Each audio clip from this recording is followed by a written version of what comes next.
নমস্কার বন্ধুরা, মেউলি রান্নাঘরে সবাইকে স্বাগত। আজকে আমি রান্না করব পাকা চাল কুমড়োর তরকারি। তার জন্য আগে আমি চাল কুমড়োটাকে একটু ভাপিয়ে নেব। জল বসিয়ে দিয়েছি, নুন দিয়ে একটু হালকা সেদ্ধ করে নেব।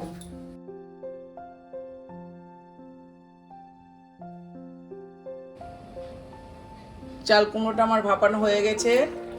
এবার আমি গ্যাসটা অফ করে দিচ্ছি, দিয়ে এটাকে আমি ঢেলে নেব।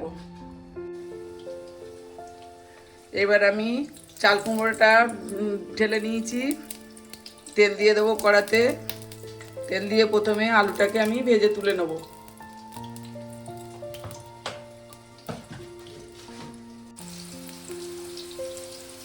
আলুটা এবার তেল গরম হয়ে গেছে, ভেজে আমি তুলে নেব।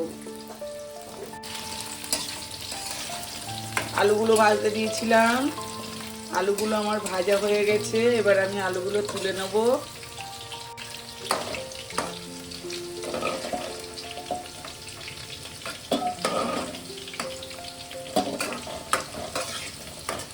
আলুগুলো সব আমি আস্তে আস্তে তুলে নেব। এবার আমি আলুগুলো ভেজে তুলে নিয়েছি। এবার আমি চাল কুমড়োটা একটু ভেজে নেবো হালকা করে।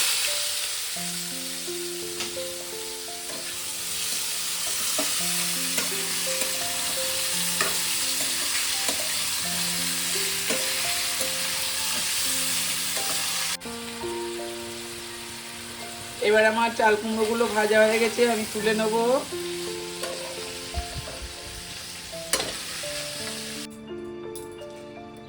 আলু চাল কুমড়োটা ভেজে তুলে নিয়েছি। এবার আমি এতে দিয়ে দেবো দুটো শুকনো লঙ্কা, তেজপাতা ফোড়ন, 2 থেকে 3টে শুকনো লঙ্কা, আর দিয়ে দেবো এবার গোটা জিরে।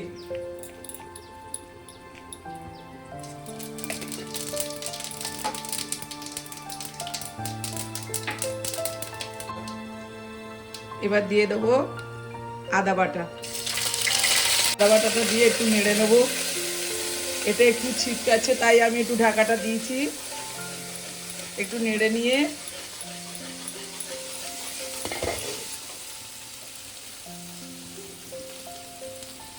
আর একটু দিয়ে দিচ্ছি আদা। 1 টেবিল স্পুন দিয়েছি। এবার এর মধ্যে আমি দিয়ে দেব বেটে রাখা কাজু, পোস্ত, চারমগজ আর নারকেল। এতে ছিল আমার 1 চামচ পোস্ত, 1 চামচ কাজুর গুঁড়ো, নারকেল, শুকনো নারকেল ছিল 1 চামচ দিয়ে, আর চারমগজ দিয়েছি 1 চামচ দিয়ে বেটে নিয়েছি। বেটে আমি এতে দিয়ে দিয়েছি। এর মধ্যে এবার আমি দিয়ে দেব লঙ্কা হলুদের গুঁড়ো, নুন দিয়ে দেবো। যেহেতু আমি ভাপানোর সময় নুন দিয়েছিলাম, এই জন্য এতে অল্প করে নুন দেবো।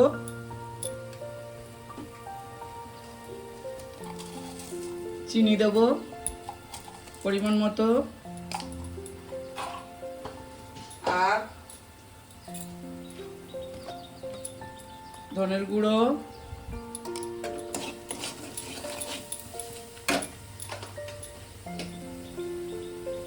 জিরের গুঁড়ো,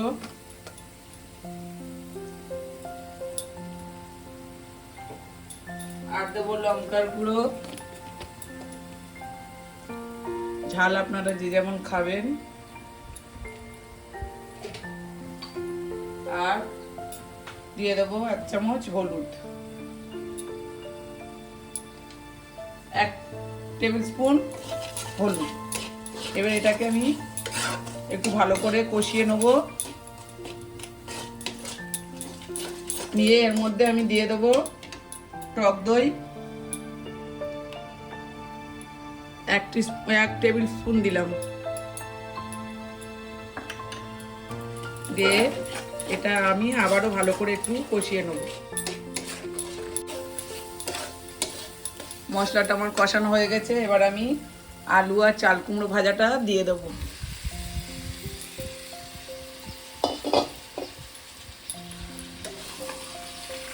দিয়ে আমি ভালো করে মশলা আলু চাল কুমড়োর সঙ্গে কষিয়ে নেব।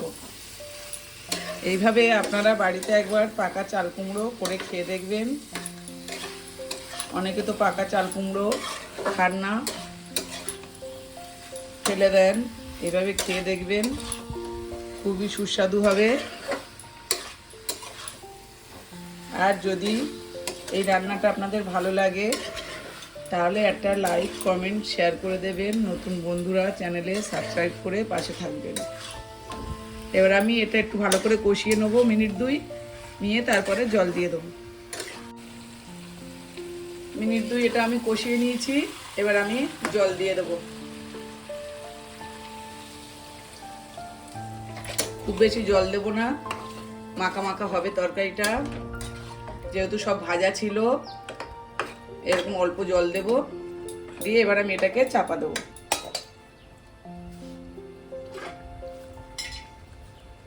চাপা দিয়ে মিনিট 5-6 হতে দেবো। চাল কুমড়োটা আমার হয়ে গেছে। এবার ঢাকাটা খুলে দেখুন চাল কুমড়োটা কত সুন্দর হয়েছে। আপনারা একবার হলেও বাড়িতে এইভাবে ট্রাই করে দেখবেন। এবার আমি এটাকে ঢেলে নেব। গ্যাসটা নিভিয়ে দিয়ে এবার ঢেলে নেব।